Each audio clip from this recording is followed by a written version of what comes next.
Alrighty.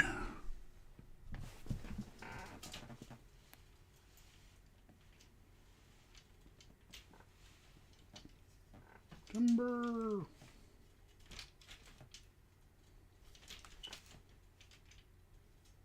Structural failure.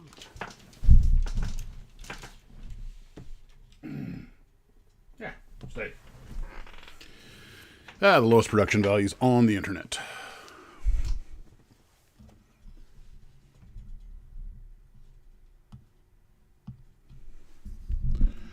Check, check. All right. Is the voice coming through?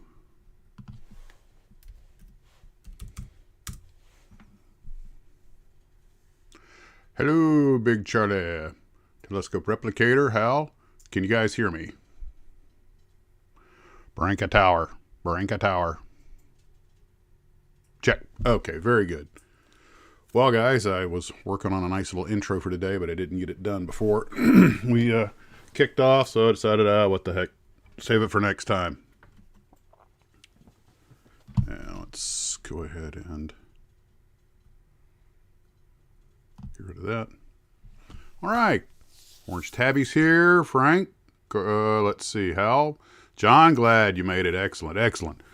Well, cobbled together a few things to talk about today, but of course, anything you guys are interested in. First off, obviously, the big news was the chat with Mike Mullane, who is just an absolutely great guy, and we're still sending a few emails back and forth, and hopefully, when I am done reading his son's book, The Father, Son, and the Holy Shuttle, we'll get to do another one.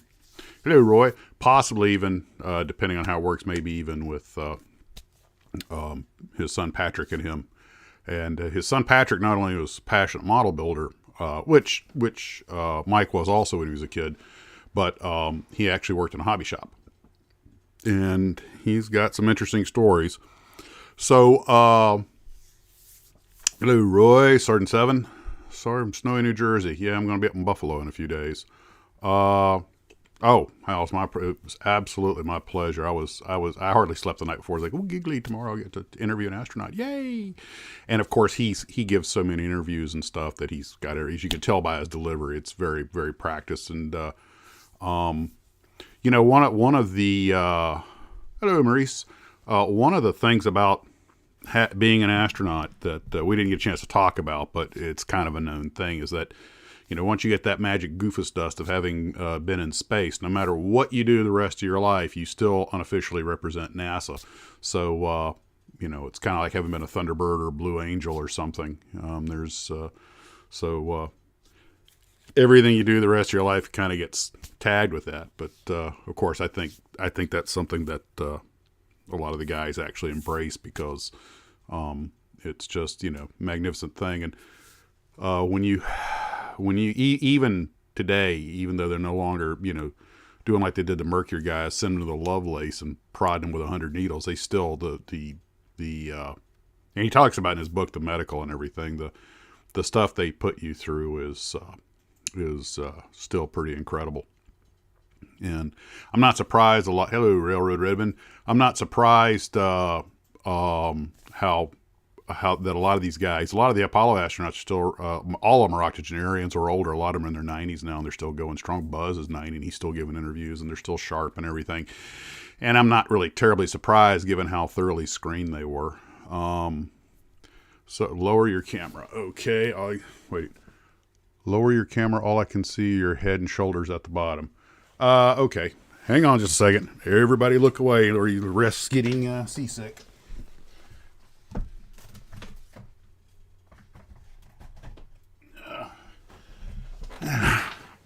Proudly coming at you with the lowest production values on the internet. No, Raymond, we just got cranking. Since a couple of you guys emailed me some things to talk about that were really great ideas, so I popped a couple of slides together. And one of them, I had asked you guys, what do you use for, making dirt and sand and mud and snow? And I had used this gravel paint on the big diorama for making the roads, and I used regular model railroad grass. But for the big areas, like you see off on the right there where the truck is at, those are these sheets of this cheap railroading material that you can buy in a roll just for covering big areas. But a lot of you guys had some pretty cool ideas that were kind of the thing I figured on, but I hadn't actually used myself. And these were your guys' top choices. Except for the sugar and the salt, and that was something I was going to talk about. Oh heck yeah, I'm in my jammies, man. This is COVID wear. I actually was planning to shave and everything before the podcast, but I got sidetracked trying to put together that video, which I just didn't have time to finish. I looked around like, holy crap, this thing's supposed to start in 9 minutes. So I was like, well, that's not happening. But tea, I hadn't thought about that.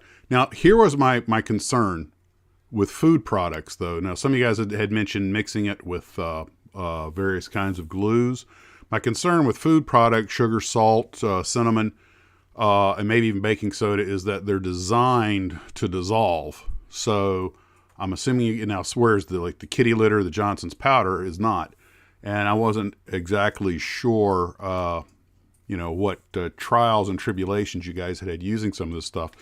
Now, in the upper right is one of my favorites, and that's ash out of the fireplace, because it grinds up to such a fine powder that it scales down very well. I used it in my little Godzilla movie, and I was popping firecrackers in it, and it was making beautiful dust clouds and everything. It really looked good on camera.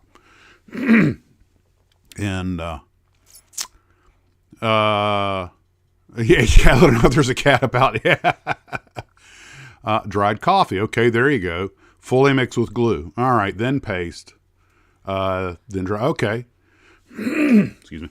These are the kinds of things I was wondering about, because all of these things have their merits. Obviously, the Scalorama stuff is made, and I talked this morning that HE111. I actually used stuff I bought at the train, for model trains, and of course it worked perfectly because it's supposed to. But let's face it, they can have some pretty interesting ideas what they think that stuff is worth. It can get real pricey.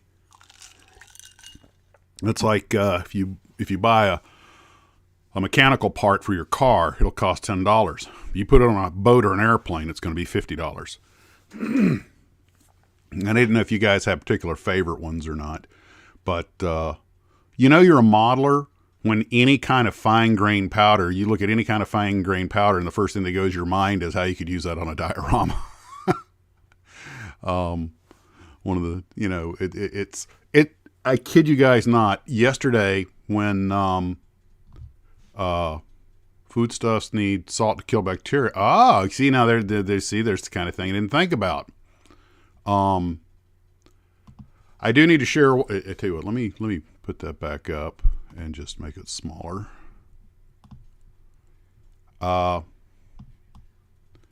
There is something, in case I imagine most of you guys are from, hey, Chris, glad you made it. Ground parsley. You see, one of the problems we have here in Florida, and it sounds like a joke, but it's not. Even growing up, I was taught that if you did something like spilled milk on the floor or something like that, to always clean it thoroughly, because any food, we obviously have a huge problem with insects down here, and any food product of any kind will attract insects. So if you're going to use a food for something, you've got to make sure that it's covered in something that will kill the scent, so the roaches and other no-see-ums and stuff start making their way in the house. Vallejo makes a decent snow effect paste. Haven't used it though.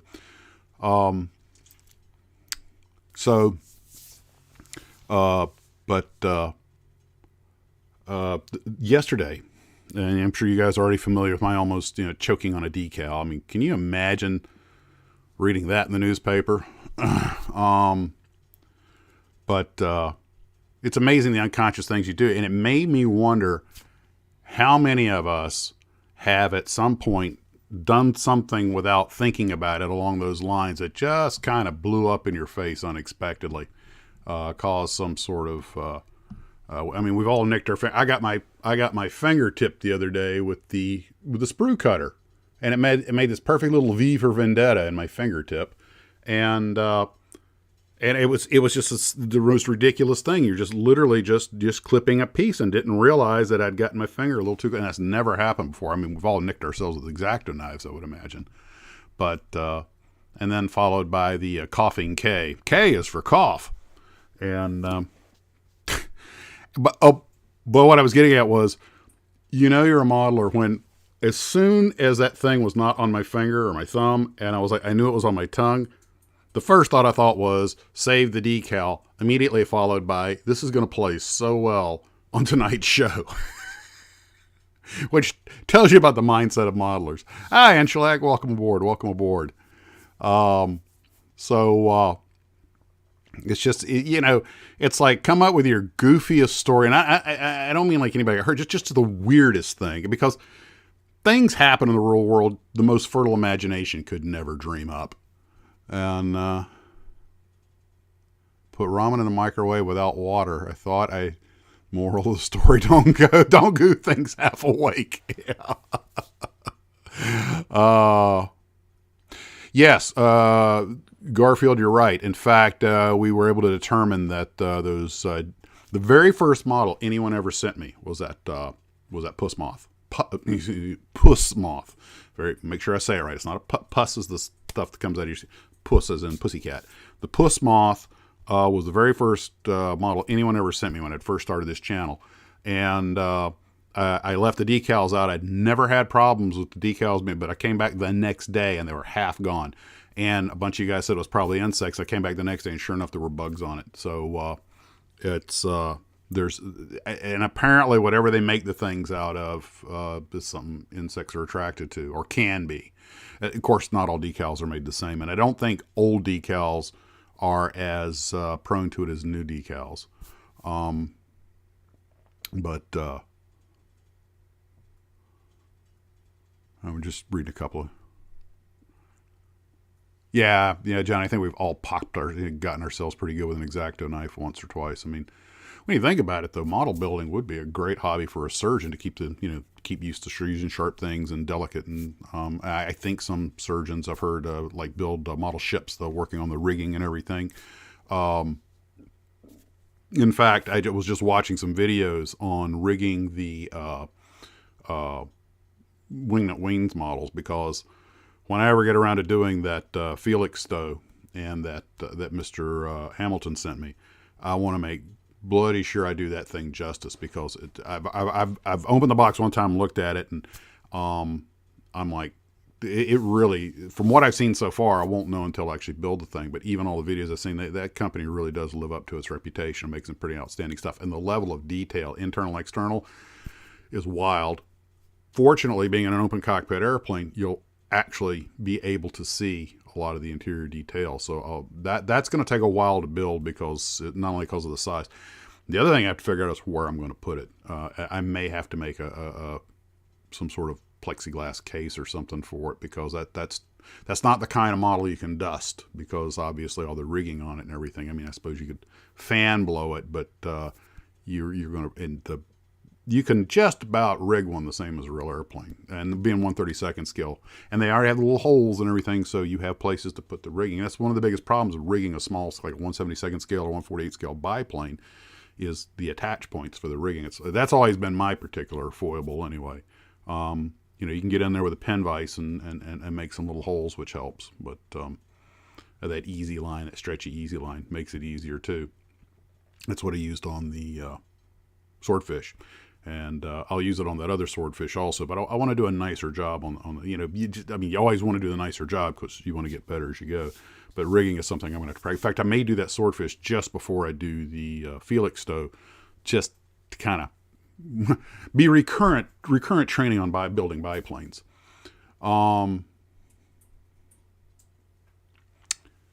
Let's see. I'm just reading some of the comments here. Concept spacecraft. Well, that kind of segues into something else I thought we might talk about. That was brought up. Let's see. Actually made some notes this time. I forget who asked this, but what's the one kit, 2 or 3 that this is of course collectively to everybody, you'd pay the most to acquire?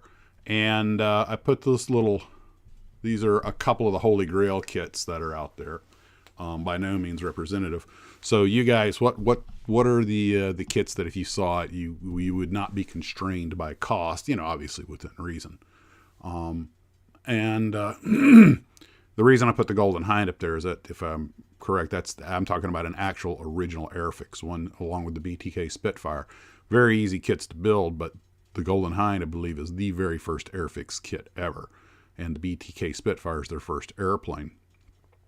And I know some of the Johan kits, a lot of the Aurora specialty kits. The Hawk made that Beta I, which is still ITC, and Adams made a lot of kits that are hard to find also. And that F-108 Rapier apparently is. I talked to Alan Urey over at Fantastic Plastic. He has one that he's put together and done a beautiful job on. It's on his website. By the way, these pictures, some of them came from old model kits, and some of them came from Scalemates or Box Art 10. So I want to make sure I give them a shout out because they gave me permission to use their pictures. They're, it brings up the question, what's your, if you saw that, you'd have to get it. And pretty much anything you see up here would be on my list. And the reason for the Tamiya T-34, when I was a kid, about 1971, my brother came back from the World Jamboree and brought me that kit. Now, that is not a radio control kit. It's remote control. It had wires that came out the back to a controller box. And it was an incredible kit. And it worked really well. So I've always had a soft spot for that. And I went out just to see if one was available on eBay just as a nostalgia build. And I think I only found one, and I think they wanted $300 for it. Yeah, the IMC Lotus. I knew IMC had some kits. Hey, John the Sanwa guy's here. And by the way, John, I finally got working on that little Messerschmitt and Hawker Hurricane. They're on the table. They pretty much got the wings and tail on them. In fact, I put the first base coat on them, so I'm finally getting around to those. I like to tinker on those when I'm taking a break from other stuff, and it's been a lot of fun. Oh, yeah. Actually, I totally forgot about the Westinghouse atomic power plant. Yeah, that's another Holy Grail kit. Of course, I completely agree. If you get it, you've got to get a Godzilla to go with it. Thank you, baby. And,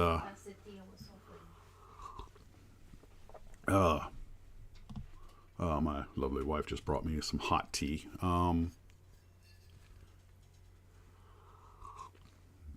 That's why I was behind. I didn't have my good luck token, my Max's Models mug. So, and sometimes you forget when you turn a camera on the stuff that's in the background. I have seen some kits, including some of the unusual stuff from Sanwa or LS, some of the real offbeat stuff, and some of the stuff you see people asking $1,200. I've seen kits people asking $3,000 for. I forget what it was offhand, but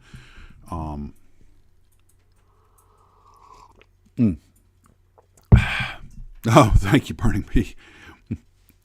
You got a shout out from some of the guys for bringing me tea. By the way, speaking of rare kits, because I know that Hasegawa F86 is pretty rare. I'm sure, obviously I'm going to do it clear. The question is, do I want to do half clear or half painted? And I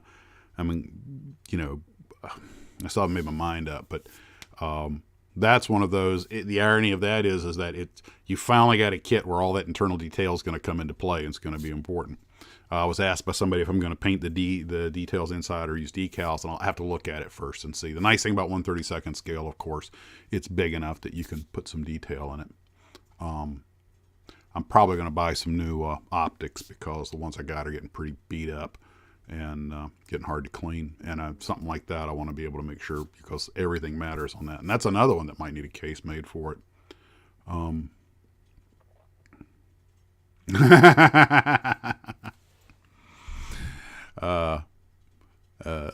hot chocolate with Jameson. Okay.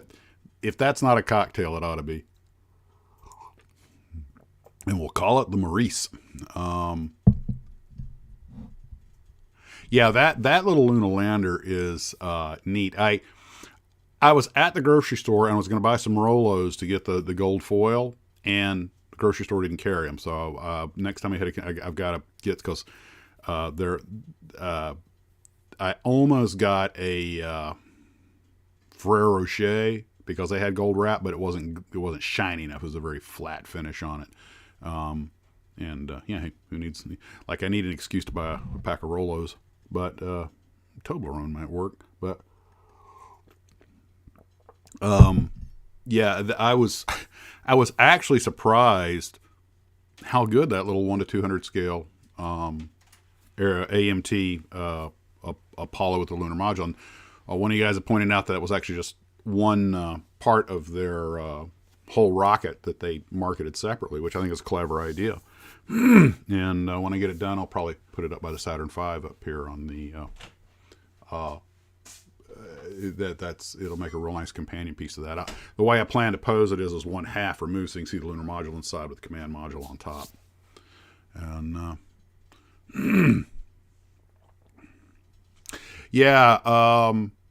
I talked about it before, but you guys may recall, if you look on the right, you see it says Russian nuclear-powered bomber, and that was the M50, and that was actually a real airplane.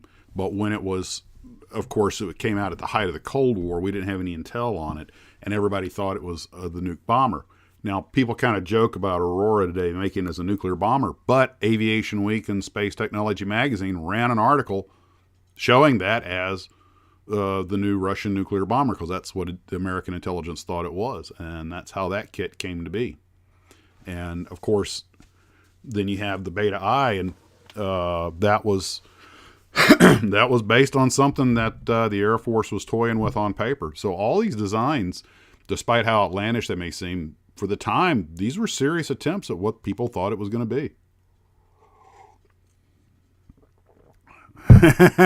Don't try a mouthful of powdered butterfinger. Okay, I didn't know there was such a thing, but now you've got my curiosity up.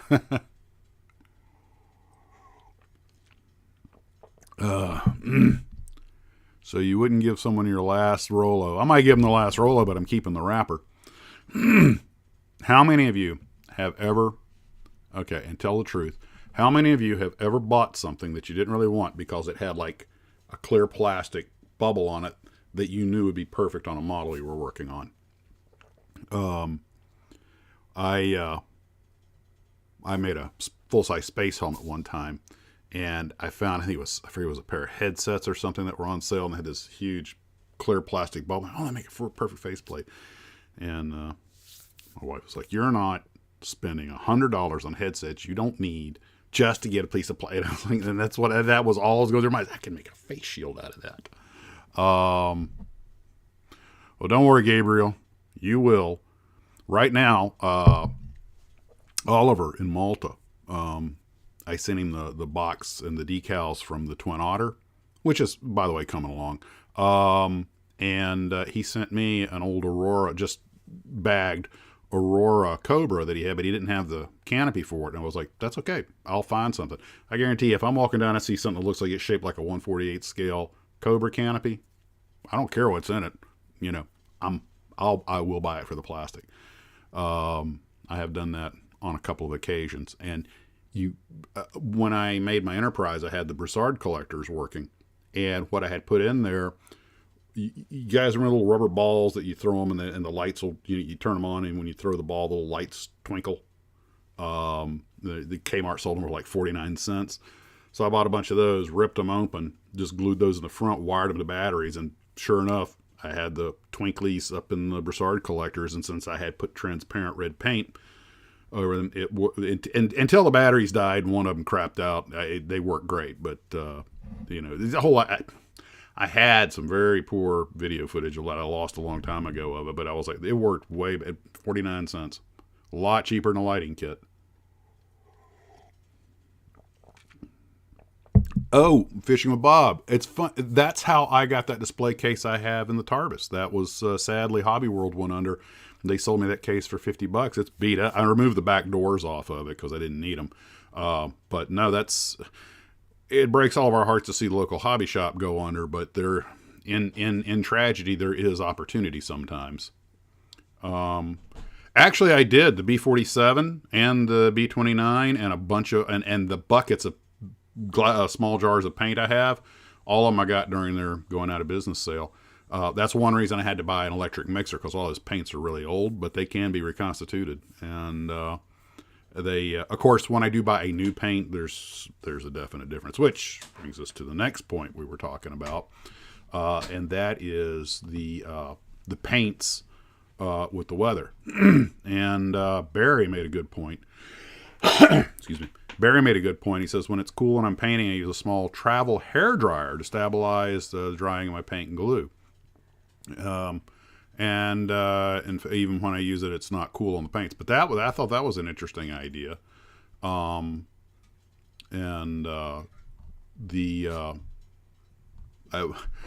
was it in here? Somebody made the comment that they actually, when the paints are cold, they'll stick them in their armpit to warm them up. That's the kind of thing we used to do in the Army.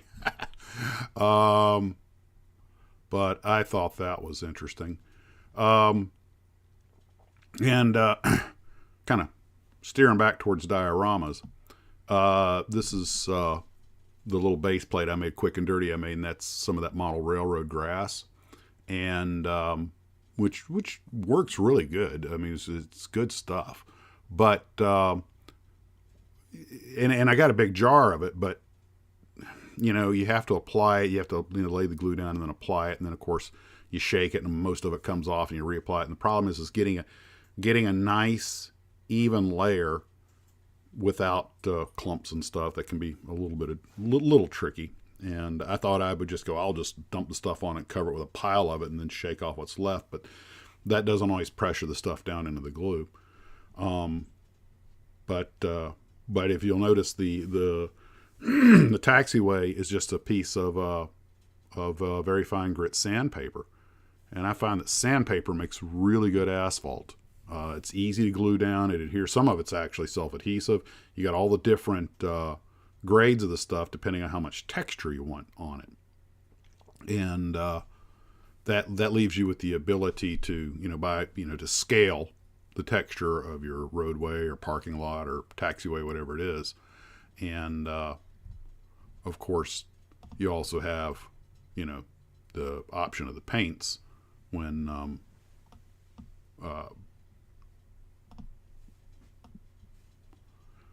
and this stuff is really good. The problem is there's not a lot in that can. I went through about 3 cans of the stuff on the Exodus diorama, and that was and I was just making little 2-lane gravel roadways, and I had used it before to make the parking lot area, which was already there. So that was my only beef with that stuff. I think it may come in bigger cans, but there weren't any where I was at. But and also, if you recall, when I used it, some of that stuff bounced about 4 feet and stuck to the helicopter. I had that gravel in there, gets a lot of inertia coming out of that can, so make sure you got it in a place where you're not worried about splatter.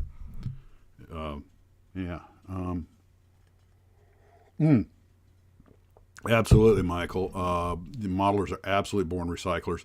And that's evidenced by the fact I bet every one of us has got buckets of leftover sprue trees, and I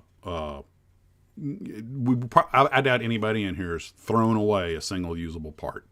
Like, that could come in handy someday, and invariably 2 or 3 or 5% of your stuff will. I actually collected all my old rockets, missiles, bomb together, and wanted just to make I was like, I'm just going to kit bash a thing out of it. And of course, what I made wound up looking like a porcupine. So, but it's you've got enough stuff in your spares and trash bins to probably make half the spaceships from Star Wars.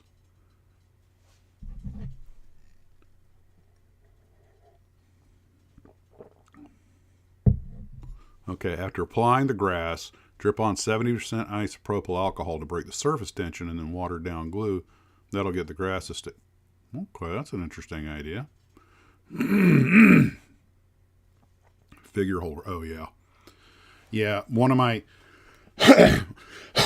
ongoing problems is a transfer off my fingers or putting a fingerprint on something because I don't have a decent holder, and I see these companies that sell, oh, this is what you need to hold your airplane on, and maybe you get one. And you're like, yeah, well, there's no one thing that holds everything. And if you were going to make something that could hold any model, it'd probably look like an upside down octopus with clamps and everywhere. Fishing with Boz, building a Borg cube for my old sprues. That's what the Borg cube reminds me of. Man, it was always, as long as I've watched Star Trek, it always reminded me of something. I put my finger on it. That's what it looks like, is a bunch of sprue trees glued together. I'm sorry, runner trees. Well, the Borg are the ultimate recyclers. They don't even wait for you to throw stuff away. They just wait until you don't run fast enough. Speaking of dioramas, Mike Mashat had made an interesting reply to something I had suggested. Now, this is a Northwest Airlines 727. This picture was taken during the famous D.B. Cooper incident, where the guy got the money and said he had a bomb and then parachuted out into the American Great Northwest. Never to be seen again. D.B. Cooper, where are you? Well, anyway, and it got me thinking, looking at the lights and everything. An airline ramp has all kinds of artificial lighting, and that would make an interesting diorama that you could light that would really look pretty cool. It doesn't necessarily have to be, although if you wanted to get historical context, there'd be a perfect diorama to make. It'd be easy. All you need is a 727, some ground vehicles, and a little bit of lighting.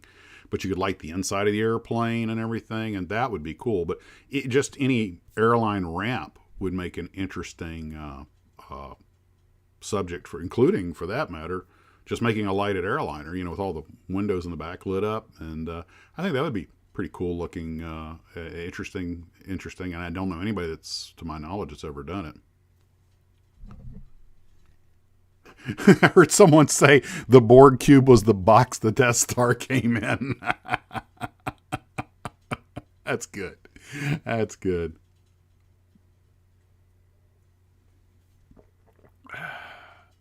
Oh, the Twilight Zone DC-3. But which one? Because if you're talking about the episode I'm thinking of, there were 3 different DC-3s because everybody was seeing a different airplane.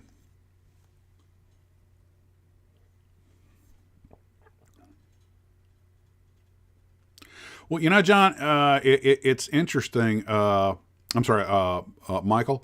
I was kind of the opposite. I tended to like to build the airplanes clean, depending on what their mission was. If it was a ground attack aircraft or like a Korean War or a Corsair, like the one I have on the shelf, or the Sky Raider, I like to put every bomb on it because that was their job. But if it was like a Mustang or something, I usually wanted them clean and the sleek lines.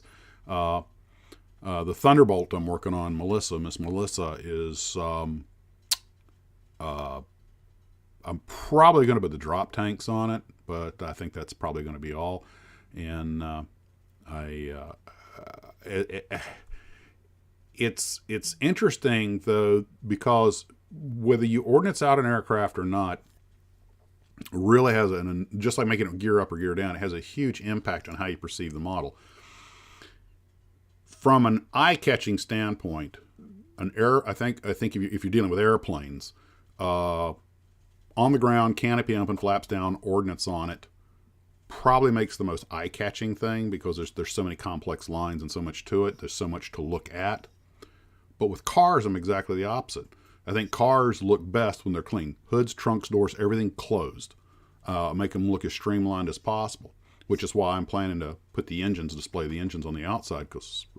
And I know guys who model, and the judgment, it's completely personal choice what you like. I know a lot of guys that want to show off the engine work, and they do really nice engine work, so they want to pose them with the hood up, and that's cool. But I look at it and just go, to me, it's just, they're trying to show off their work, where I prefer to make something that has that flowing look to it, like you would see it going down the street. And of course, builder's choice. There is no wrong way to do it. There's just the way you prefer. Oh, really? Sangor, you light everything? That's cool. Now, I think you said you do a lot of conceptual stuff, though, so that actually makes sense. Hey, Super Heavy, you're here. Hey, Super Heavy, do you fly the Dreamliner? or Dreamlifter. I mean, the Dreamlifter. I was just, because I'm down there in South Carolina from time to time, and I see those monsters parked out there, and they dwarf everything on the ramp. Dreamlifter, guys, is a 747. You're probably familiar with the Guppy that NASA had for moving the Saturn V parts around. Well, the Dreamlifter is a Boeing 747 with an enormously bulged fuselage for carrying outsized components like fuselage pieces. And it's an impressive airplane to see, although it has a much more streamlined look than the Flying Guppies.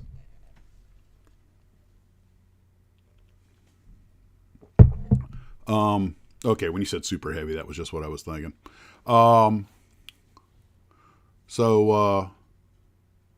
Make an interesting model. Dreamlifter make an interesting model. I bumped into a crew on one of them. They're getting ready to go to Milan, but I forgot. Normally, pilots, you get us talking about airplanes, and that's how I learned so much about aircraft I haven't flown, is by talking to the crews that fly them. But these guys are on their way out of the hotel, didn't have time. But I would like to talk to somebody who's flown one of those, see if it flies different than a regular 7.4.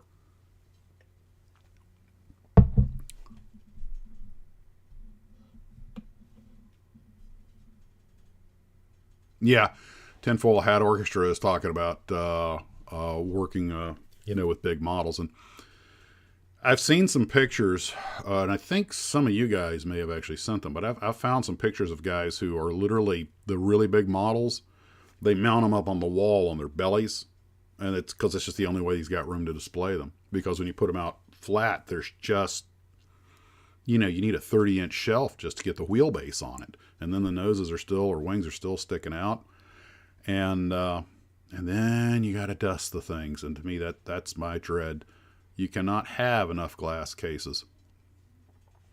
And a friend of mine who got me into RCs a while back, I mean, I've always liked RCs, but he got me into, actually, I've got 3 of them that are flyable in the garage right now.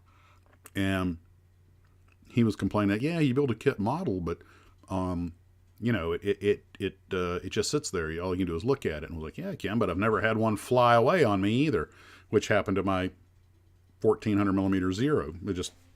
I'm slamming the controls and it's just flying away. And somehow it lost signal. We never did recover it. And I was like, my kit models don't crash until I, of course, drop one.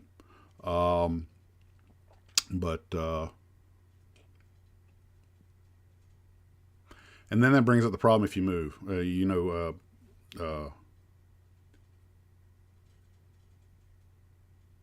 Any more input on the box art? Okay, yes, I did. Yes and no. I actually talked to Mike Machad about that because he did box art for Ladella, and he knew Linwood and those guys, and I had noticed that although the paintings are similar, it's not a direct copy. And he said, yeah, this is I forget what he called it, but it is a copy of the Linwood's artwork done in a different style. In other words, they didn't just use Linwood's artwork, but the artist copied it. And he doesn't know if they got a license to do it, but he was telling me about the artwork, though, and it was done in a different style. And, of course, Mike is an expert in that stuff, so, yeah, I forget the specifics, but he was even right down to the original one by Jack Linwood. The original guys. Let me grab that slide so you can see what we're talking about. Let me see if I can find that picture real quick. But Jack Linwood did he said it was his personal favorite, a very famous box art of the F4U Corsair sweeping a beach, supporting the Marines. And it was let me see if it's it's one of my favorite box arts, although not my favorite, but definitely one of them. And let me see if it was. Well, I'm looking for. Oh, by the way, John, speaking of that, while I'm looking for that, here is me working on. Those are the 2 little Sanwa planes that I'm working on now. Little 1/200 scales. But let me see if I can find that artwork for everybody real quick. But anyway, apparently, Hobbycraft issued a box with essentially a direct copy. I mean, not they didn't print Linwood's work, but they definitely, shall we say, borrowed from it. Let me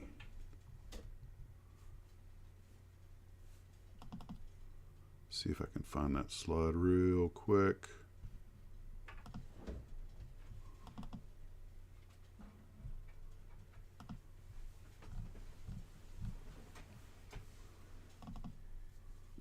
But it looks like the artist took the picture and repainted it, and he used a different style that here's the Linwood artwork. Do I have one with both of them? Here we go. Here's both of them. Okay, I'm just going to rotate between. Here we go. This is the original artwork by Jack Linwood. Many people consider it his best, and it is obviously some beautiful artwork. And Linwood himself said that was his personal favorite. Now, the copy. Go back to image. This is the one from Hobbycraft. And as you can tell, it is, but you look at them, you see the styles are different.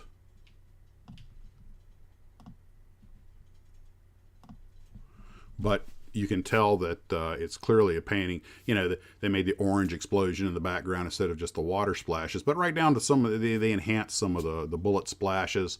And the Hobbycraft one has, I guess, what you might refer to as a cleaner look to it. Now, but right down to the same aircraft number, same angle. And here's the tell. Here's the, like you need one at this point. If you look, and this is something that Mike Machat pointed out to me. If you look at the spinner hub, the prop hub, it is not in line with the longitudinal axis of the airplane. It's actually angled down. And that was one of Jack Linwood's famous cheats. He knew how to make the model look more interesting. If he had made the spinner in alignment, it would have been shorter and a little elevated, would look stubbier, and it would not have been as elongated, and it would have looked a little less appealing.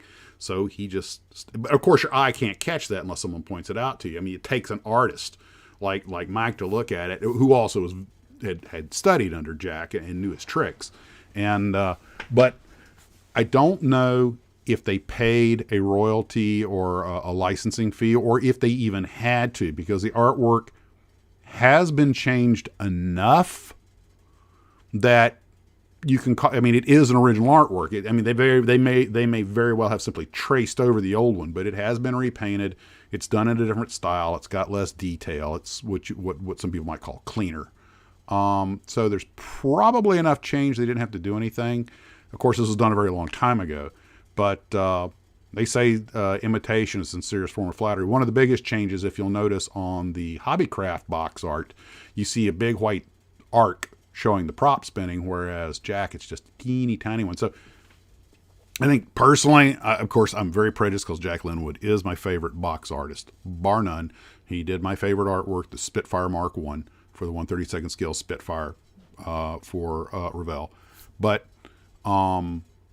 I just think his is better all the way around. And but I am kind of surprised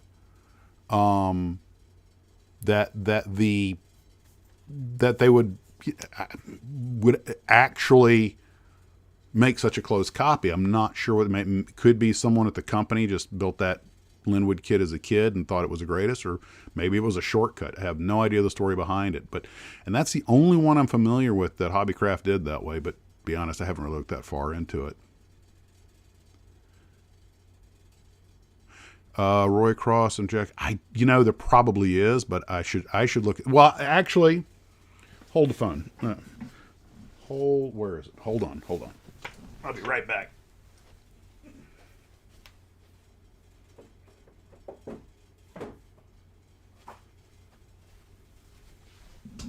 I'm back. You were asking if there was a book. Now, this isn't just Jack's work, but guys, this is a great book, Box Top Air Power, and it deals with Dick Casciati and Amendola, Tom Morgan over at Hawk, Don Greer at Monogram. Lots of Jack Linwood stuff in here. And Jack has never done a box art that I didn't just love. That he did those F-111s. I remember seeing that as a kid. I wanted to buy that model so bad just because of the artwork on the box. And that was Jack's singular gift, was that he knew how to make you want to buy the model, which was his job. His job was not to make perfect artwork. His job was to sell models. And I don't think anyone ever did a better job at it, although a lot of these guys did fantastic work. And now, if you look at Terry Ryan's 747 for Revell, it's museum quality artwork. The white skies, but it doesn't necessarily make me want to buy the airplane. In fact, getting back to Mike Machat, he just did a video, if you guys haven't seen it, on the psychology of box art, which is extremely good. You guys will enjoy it. And it applies to cars, planes, trucks, anything. He goes into some of the things we're talking about.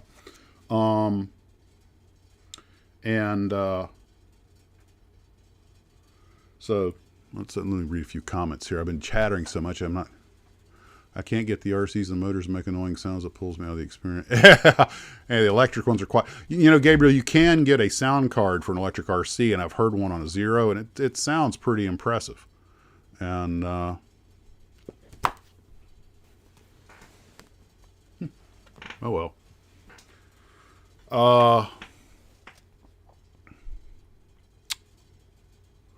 Yeah, it's yeah. When I saw it, John, that was the first thing that popped into my head. Let's see.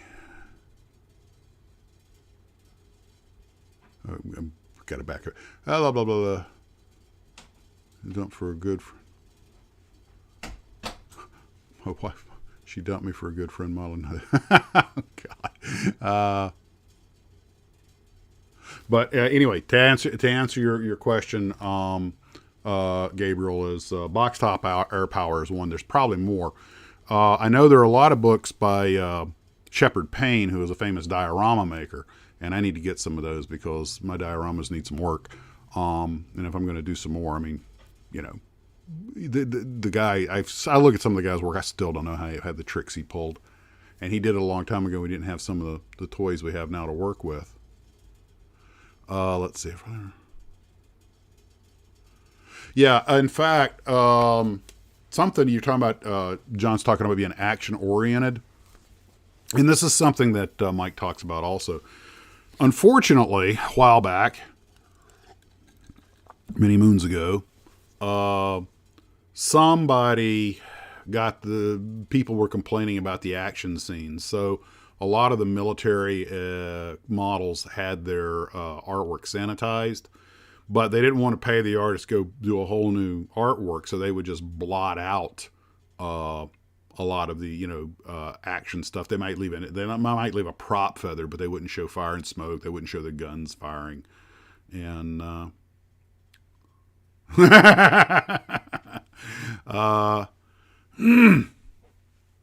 let's see.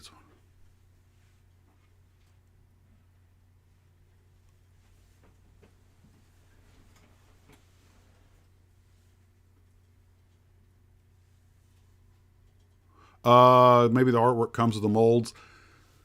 I had a chat with a kit model company president about that, and that seems to be a case-by-case thing. Normally, when you buy the molds from a company, it seems that it's no problem with taking the other stuff with it, but you got to look at that on a case-by-case, whatever deal they have with the artist or was done in-house. So that would probably run case by case, but it wouldn't shock me to know that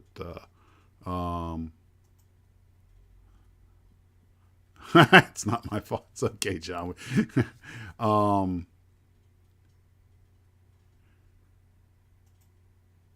I'm glad you did. Being an airline pilot, I of course have an interest in all that kind of stuff. And when I was a kid, I can remember it was all happening on television, and I was in, of all places, the crew room. And somebody had left that book. We have down in our crew room, at least before the current world situation, I'd take all my old magazines. Everybody take their, and we had what we called the crew room library, and you were free to take any book. You could keep it, you could put it back. It didn't matter. And I saw that book up there, and I read it. And since my master's degree is in aviation science and aviation security, I had a particular interest in it. And they talk about a lot of other stories and things that went on back then, but that one was the main story behind it. And the important thing was nobody got hurt. But it was, and I gave you the high altitude overview. The book went into great detail about it. And one of the things that he did that helped pull it off was, even though he was an enlisted man in the Army, having been in the Army for several years, he knew how to put together a uniform perfectly. When he did this whole thing, he was dressed as an Army captain helicopter pilot with all the exact correct ribbons, wings, hats, and he got everything at a local Army Navy surplus store, because a lot of guys would come back and just sell their uniforms so they could get for them. They didn't want them again. So he came across as an authority figure, and they saw the wings and figured he knew how to fly and better not play. At one point, he fell asleep in the cockpit, and because I think he was right in the jump seat, and they thought about trying to take the case from him, the satchel from him, but like, yeah, but if there is a bomb in there, and they were like, screw it, we'll just take him where he wants to go. They had problems. They bounced a check and got kicked off one flight, and because they didn't have any money, and they managed to get a ticket for a shorter flight that was less expensive, I think, and they got on that one, and that's why they were on the wrong kind of aircraft. They had intended to hijack a 707 from the beginning, and they wound up only being able to get a hop on a 72, and that's when they had to demand a plane change and everything. And somebody had asked, Western did have 720s and 707s. I think they primarily used it for transcontinental flying, but they had the range to make it across. And I kept saying Algiers. But it was, when modelers go bad, we do it with style. So all you potential supervillains out there, just remember, I've been very kind to you, and I will gladly work in your underground sugar caves. Yeah, there are a couple of companies that completely eschew box art, and some guys put them in bags. They're just box art is marketing. That's the main thing to remember. It is marketing, and raise your hand if you ever bought a model that you didn't even want just because it had awesome box art. Yeah, Shep Payne, I need to learn more about how he did what he did, because some of the stuff you're sitting, you'd sort of God, you're looking at a live action photograph. Max volume, no worries. Also the big thing now is a lot of companies are moving towards computer animation, computer art. And Kelly Daniel, Tom Daniel's son, does that. He does digital art. And you can, of course, spot the digital art because it looks like digital art. And there's nothing, Brad Leisure does both. He paints and he does digital art, because you have to remember, the artist only has so much latitude in these things. He's got to make what the customer wants. And when you're Jack Linwood, you can pretty much do what you want because you're the father of all. But these days, artists, I don't think they're treated with as much respect as they used to be, and they definitely don't have the latitude they used to have in most cases.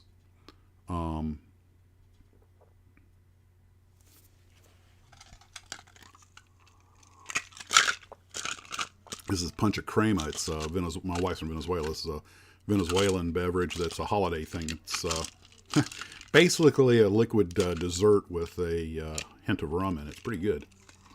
Actually, it's very good. So, oh gosh, I bet Fishing with Bob, I'll bet every model I painted as a kid, the box art was the guide. There, a couple of them had it on the instruction sheet, had paint schemes on them, which was cool. But almost every one that I had paints to paint, I was looking at the box art trying to make it look just like it. Which drove me nuts if somehow the box art differed from like the decal sheet or something. And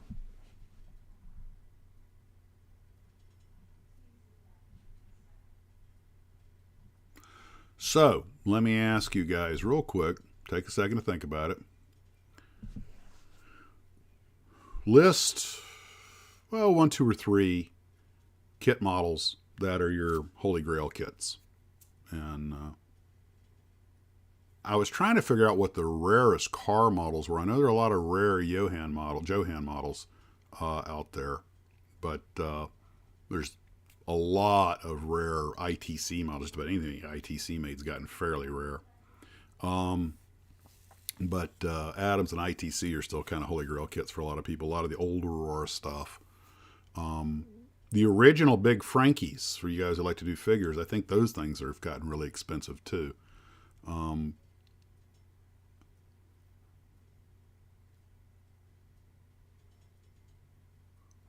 Flight Sim model, okay. When I was doing a lot of my history videos, I looked at doing 3D modeling, and I realized I just didn't have the patience for it. I did a TBD Devastator in, Blender. And it was just too many commands to keep straight and everything. And then there were people that had them that would sell them, and then you had to integrate it into your visual effects program. And it just, I was like, oh, my brain hurts. I'm going back to build models. So when I get around to redoing the Pearl Harbor P-40 Boys video, which got taken down by YouTube just before it had 1 million hits. And again, I don't monetize, so it doesn't mean anything to me except as a point of pride. I was like 970,000 something hits. And I was just detailing Taylor and Welsh's little adventure on December 7th. And apparently I had something in there that somebody didn't, had a copyright claim on. They didn't say you have a copyright claim. They just took it down. Yeah, Maurice, it is tough to say because there are a lot of great ones out there.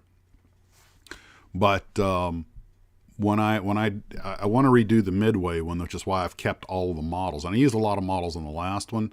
But I actually did a video for my niece, which I got way overboard. It was called Air Operations, the Battle of Midway for Young Adults, because she was in college at the time. She had to do a report. And somehow she drew the Battle of Midway. And she says, Uncle Max, can you help me with the report on the Battle of Midway? I was like, oh, kid, come on over.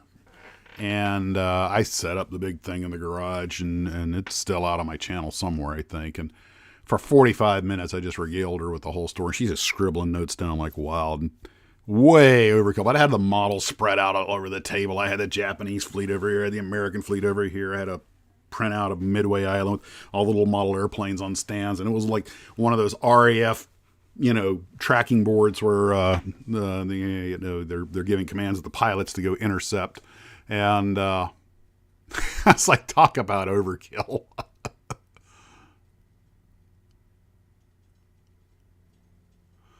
The 66 Tornado. I had a friend at a 69. He tried to sell me a real one on the Revell Space Station. Okay. Oh, yeah, that's right. Yeah, Revell had some of those early rocket kits. You can't find those things anywhere.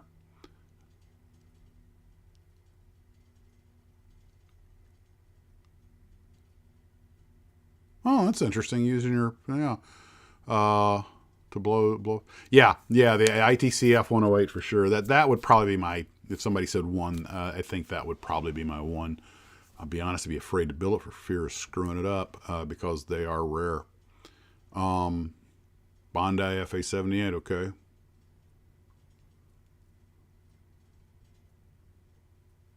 EDI, yeah. The McLaren. EDI, and I think I'm saying that right. It may be EDI because somebody who knows a lot more about Japanese told me that they pronounce every vowel. So what in English we call EDI might actually be Iadaye or Iadea. E. I think the I sounds like an E. So Adai. Oh gosh, I was told that RE, ARII, that you pronounce both I's, and it's pronounced like E, so it's RE. In Japanese. So, of course, we just call it RE here in the States. But anyway, EDI, or however you say it, is one that people didn't forget about, but they were actually a pretty substantial company, and a lot of their stuff's still floating around because those kits changed hands, those molds changed hands 6, 7, 8 times. They've been made by just about everybody. And you're right, the Godzilla go-kart, Aurora's Godzilla go-kart, is a Holy Grail kit for a lot of people, and they're rare. Now, here's a funny thing about that. You talking about the Aurora Godzilla. Round 2 has those, not round 2, Atlantis has those molds, but I think they're using them to recut new molds off the old one. So Atlantis's new Godzilla is, I think, Pete told me about this and I forgot, but it's essentially I think they're getting a new mold cut, but they do have the original. It was labeled as Willie Mays because I think I bored you guys with a story, but they had their famous sports figures, Aurora, and they didn't sell very well. So if you look at the old stuff, and probably the new one today, if you look at the machines where the molds actually slam together and shoot the plastic, you have inserts that go into a frame. This is like a 1,200-pound steel frame. It takes a forklift to pick it up.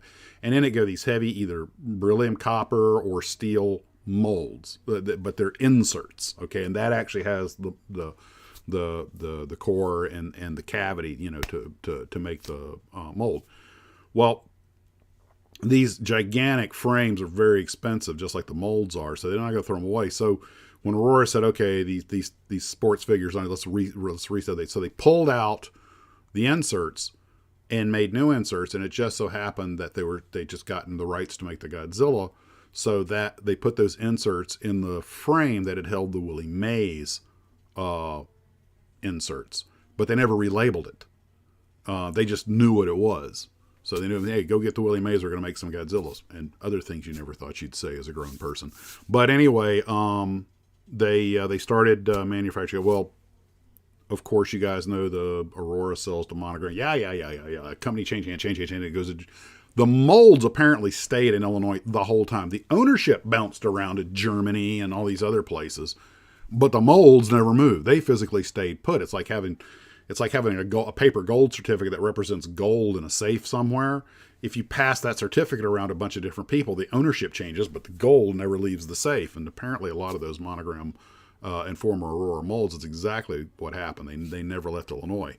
And but they have now because, well, I'm not supposed to go in detail about that, but the powers that be decided to divest themselves of a lot of stuff, and some people we all know and love got their hands on it. And I'm talking about mortgaging their houses to do this. So very serious commitment there. But now they've got them. And one of the things they've got is the old Aurora Godzilla molds. And along with that, one thing you can do when you have the rights and the molds, you can make your own molds because that's fully transferable. You're making the same thing. You use the old mold to make a new mold, but now it's new and goes into new machines and it's crisp and everything. So now I'm not sure if they made a copy of the old one or if they're making, I forgot, he told me if they're making a completely new design, but I think, anyway, well, they've got it. It's up on their website, and you can go out to Atlantis Models and see it.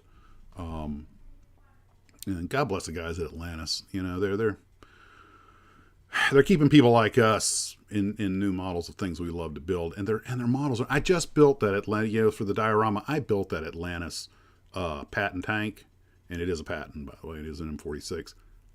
I know it's an old mold. I have no problem with that kit. For what you pay for and what you get, you absolutely get your money's worth. They're very conscientious about their product. And it was a good, solid kit. And in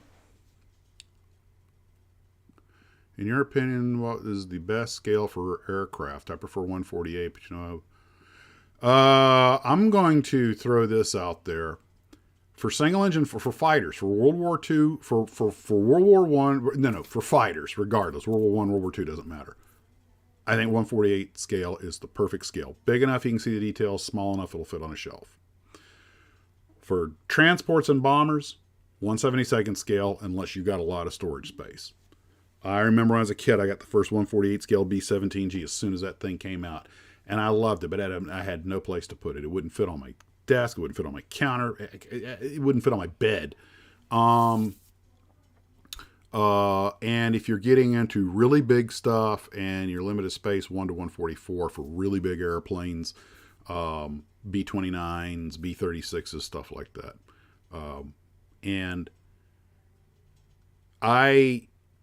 the nice thing about 1/72nd scale, because all these scales have their advantages. 1/72nd scale, you can build everything in 1/72nd scale, so you can have this mass collection that's all size correct, but doesn't eat up all the space in the world.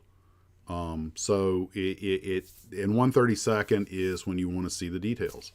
World War I fighters and World War II fighters are really good in 1/32nd scale because they're still not too big, and you can get a lot of detail crammed in there, and they really look good. But I haven't built one of the 1/24 scale model. I had a 1/24 scale Hurricane, but I sold it before I built it. There's also, was it 1/18 scale or 1/16 scale SBD floating around out there, which apparently is a really good kit. Of course, it's god-awful expensive, but you would expect. But you can get just insane with the detail on that thing. And it's just whatever you want to put in it. The funny thing is, I went to one of the museums, and there's an SBD on display. I think it was not Intrepid, but the Yorktown down at South Carolina. And I looked at the display of the airplane that was on display, and it actually looked simpler than some of the detail-wise and some of the models I'd seen. And it's almost like some of the modelers were inventing detail, but then I realized that I think the airplane in the museum wasn't 100% accurate, like the machine gun mount for the rear twin 30. It looked like something that was made in a local high school machine shop. And I think what happened was they didn't have the proper mount for it, so they just made a post with some arms that could hold the gun rack. So going to a museum to get your facts isn't, to get the details right, isn't always a guarantee. And so, well, guys, we've been going on for an hour here. I've got family starting to show up. So I'm going to sign off, but I'm going to leave this running so you guys can talk amongst yourselves. I want to thank everybody for tuning in. I do, of course, I have the trip next week, and we got family coming the weekend, so I don't think there's going to be a lot of output until after the holiday, until after Christmas. But wanted to just tell you guys what's going on, and I want to thank everyone for tuning in. Hope you have a good time. And hey, John, appreciate it. And I'm going to turn off the microphone and the camera, put something cool up here I'll find something interesting to throw up here and let you guys chat amongst yourselves. Once again, guys, thanks for coming out, and I will see you later.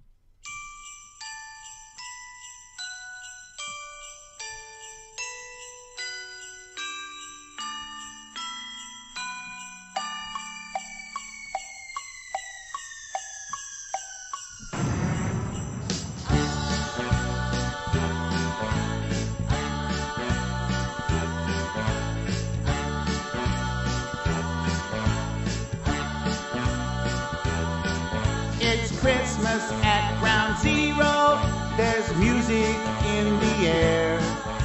The sleigh bells are ringing and the carolers are singing while the air raid sirens blare. It's Christmas at Ground Zero, the button has been pressed. The radio just let us know that this is not a test. Everywhere the atom bombs are dropping, it's the end of all humanity. No more time for last minute shopping. It's time to face your final destiny. But it's Christmas at Ground Zero. There's panic in the crowd. We can dodge debris while we trim the tree underneath the mushroom cloud.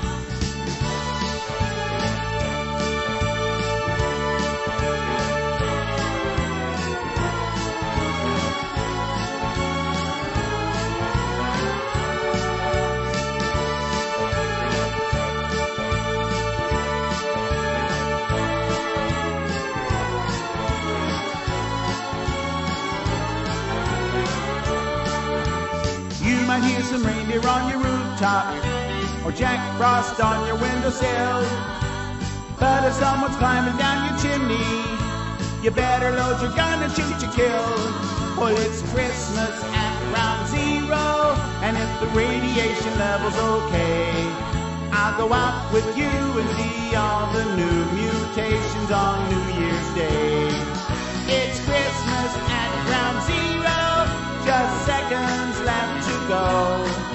I'll duck and cover with my Yuletide lover underneath the mistletoe. It's Christmas at ground zero, now the missiles are on their way. What a crazy group, we're gonna get nuked on this jolly holiday. What a crazy group, we're gonna get nuked on this jolly holiday.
No one would have believed in the middle of the 20th century that human affairs were being watched keenly and closely by intelligences greater than man's. Yet, across the gulf of space, intellects vast and cool and unsympathetic regarded our Earth with envious eyes, slowly and surely drawing their plans against us. It did not occur to mankind that a swift fate might be hanging over us, or that from the blackness of outer space we were being scrutinized and studied, until, during a pleasant summer season,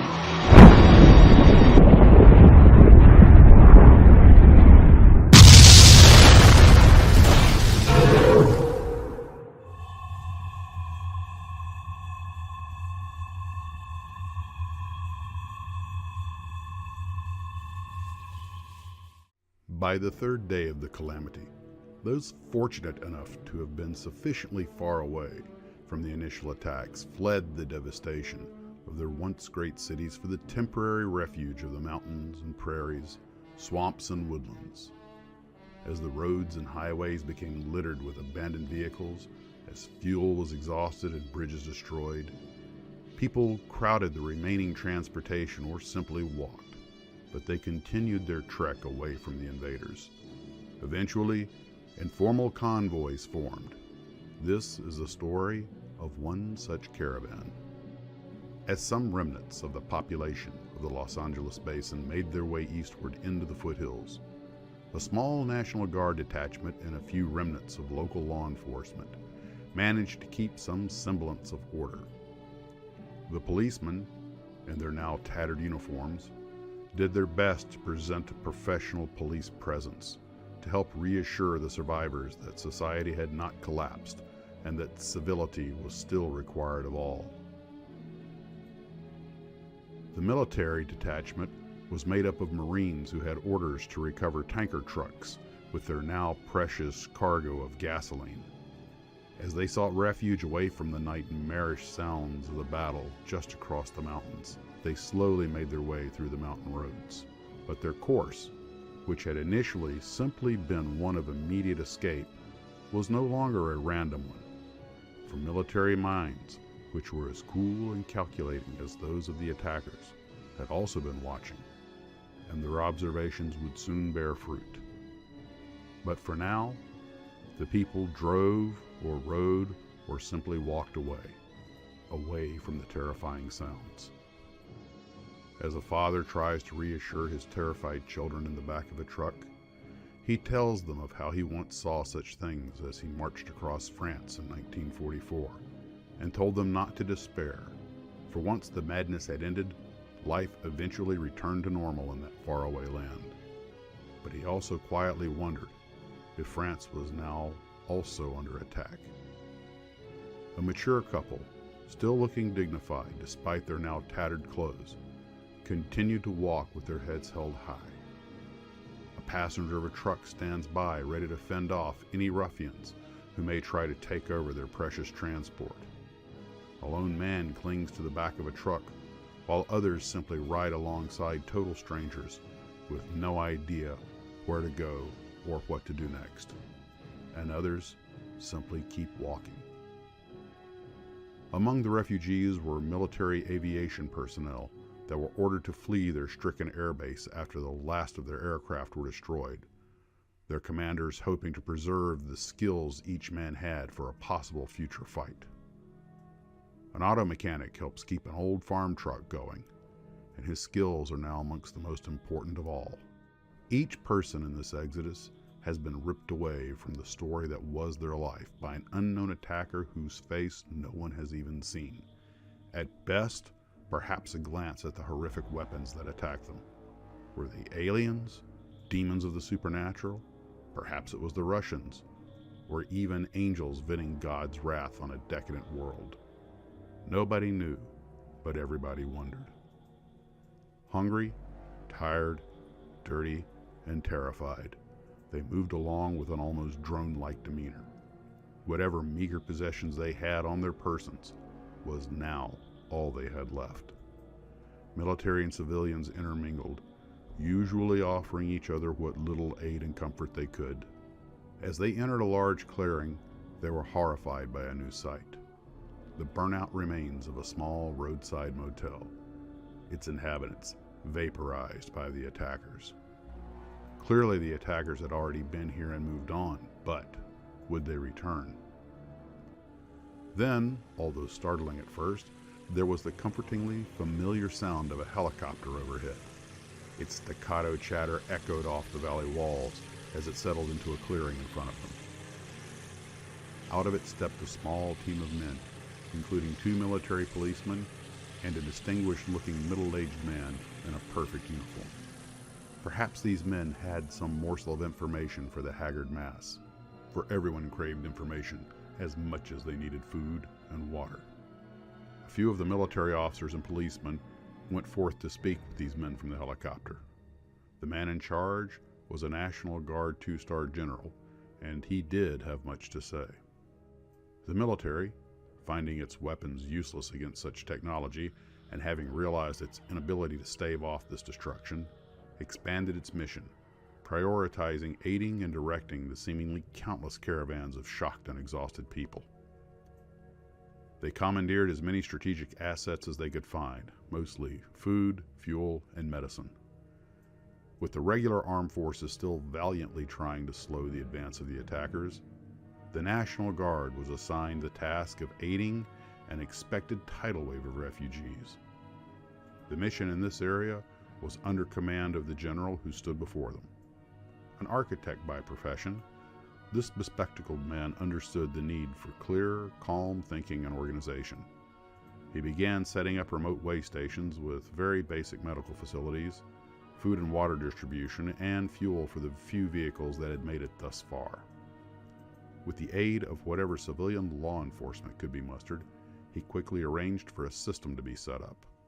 The police, backed up by the military, would direct and control the civilian population. His hope was that the use of civilian police would help reassure the people and add some small modicum of normalcy in the minds of the survivors. As more people told their stories and more observations were made, a picture began to emerge. The invaders, for all of their immense intellect and technology, were prone to predictable patterns. The military commanders may have lacked the weapons to defeat their enemies, but their strategic minds were finding deep flaws in the attackers' plan. In time, it was revealed that these mysterious agents of destruction were not operating like an invasion force by taking and holding ground, but more like an exterminator trying to wipe out an infestation. Once they had sanitized an area, they moved on, never to return. The general decided the best way to save lives was to find areas that the attackers had already been through and establish camps there. As a result, people were sent that way and the military supported them as best it could. Since it was abundantly clear that the attackers had already been through this area, it was decided that this would be the best place to make camp.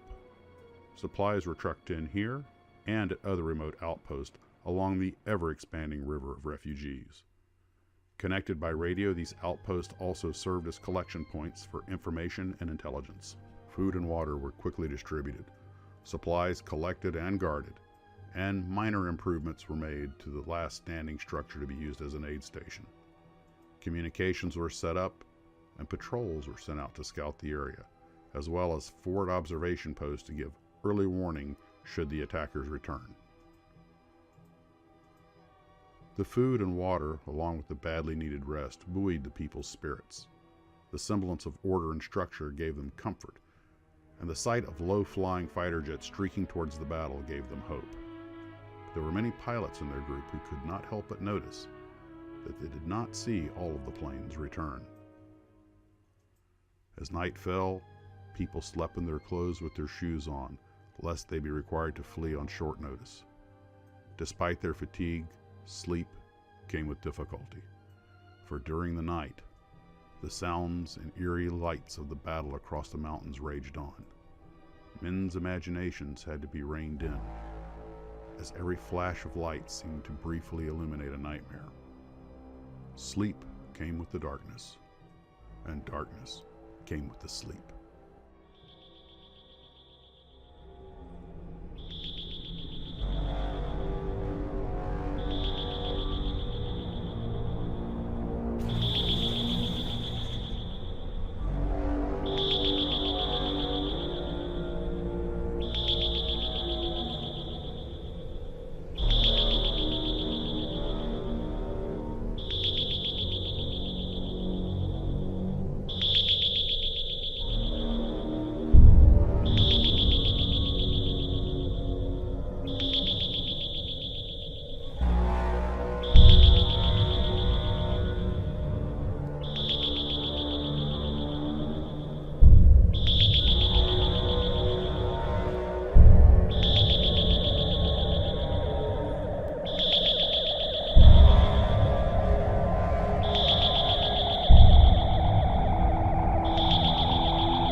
Early the next morning, the word came. The decision was made to use the bomb. The idea of using the atomic bomb on American soil had seemed inconceivable only a few days before. Scientists had discovered another weakness in the attackers, and it was not the blast, but the EMP, or electromagnetic pulse, that was output from an atomic blast. They thought that this would destroy the attackers, or at least their machines. Los Angeles, virtually annihilated at this point and still a major area of concentration for the attackers, was chosen. There was also a fear that if this failed, that once the attackers were finished sanitizing the city, they may return to the mountains to follow up on their work. So people would not be safely sheltered by the mountains. Ergo, the order was given for them to face east until after the blast. Many of them sought cover wherever they could find it. It would be some time before the results of the atomic bomb blast could be determined, so the people should be made ready to move in case the bomb was to fail. Vehicles were fueled and loaded with what provisions could be mustered. The people were warned and prepared, and then it was time. Attention, stand by. 15 seconds. 10 seconds. 9, 8, 7, 6, 5, 4, 3, 2, 1.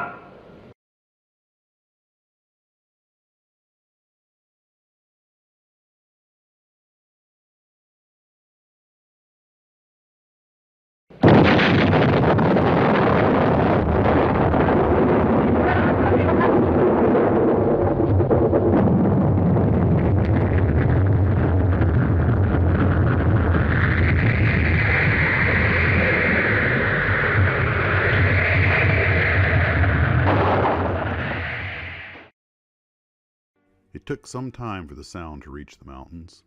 Once the blast had cleared, everyone mounted the vehicles prepared to move out. Had the bomb worked? Then the radio calls slowly began to come in. The machines fell, never to rise again, but all was not secure. Since the people could not return yet, the decision was made to set up the local stations as refugee camps while the military assessed the situation, but at least a further evacuation would not be required. It was learned that aside from the radiation, a new threat was looming. The attackers' ships had failed, but many of the attackers, scared and hungry, had begun fighting outside of their vehicles. Rumors circulated of the zombified dead being reanimated to fight humans. Other rumors spread about giant monsters, like the one Russia had unleashed on Germany in 1946. There were even wilder rumors of mutated sea creatures ravaging the city. Other stories claimed there were mutated zoo animals on the loose that had fled into the woods and upwards toward the mountains. And all of this was made worse by every manner of terrifying sound that pierced the following night's sky. The explosions of bombs and artillery continued throughout the night as the army kept up its fight in the city. Terrifying shadows reflected on the clouds above the city, which was now a hellscape. Rumors and imaginations ran wild. The outposts were fully manned and a defensive perimeter tightened. But the night passed with little more than frayed nerves and wild imaginations. At daybreak, more assets eventually joined the camp. Helicopter reconnaissance dispelled the stories of giant monsters and zombies in the streets, but the aliens were still fighting as foot soldiers. There were battles still being fought in the city, but this was a threat the military could fight. Yet there was one constant fear, that the attackers may break through and follow the exodus of refugees into the hills. The camp was reinforced as much as humanly possible. The battle against the attackers could be heard echoing throughout the next night as well. Everyone had a finger by the trigger. But within the week, the days had become routine, and the nights were becoming ever more quiet, eventually having little more than the chirping of crickets. It was over, and we had won.